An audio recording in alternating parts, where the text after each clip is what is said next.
வீர வணக்கம். தியாகி வாஞ்சிநாதனின் 140வது பிறந்த நாள் அரசு மரியாதையுடன் அனுசரிக்கப்பட்டது. ஜூலை 17. தென்காசி மாவட்டம் செங்கோட்டையில் அமைந்துள்ள தியாகி வாஞ்சிநாதன் மணிமண்டபத்தில் தமிழ்நாடு அரசின் சார்பில் அவரது 140வது பிறந்த நாள் சிறப்பாக அனுசரிக்கப்பட்டது.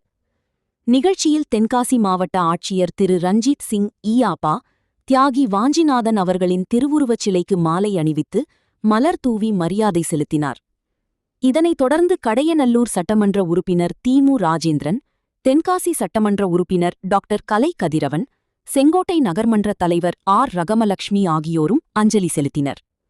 நிகழ்ச்சியின் சிறப்பு அம்சமாக தியாகி வாஞ்சிநாதன் அவர்களின் வாரிசுதாரர் திரு வாஞ்சி கோபாலகிருஷ்ணன் அவர்களுக்கு மாவட்ட ஆட்சியர் ரஞ்சித் சிங் பொன்னாடை போர்த்தி கௌரவித்து வாழ்த்து தெரிவித்தார்.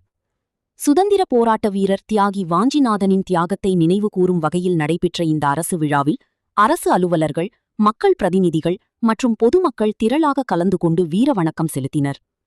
Line news Tenkasi.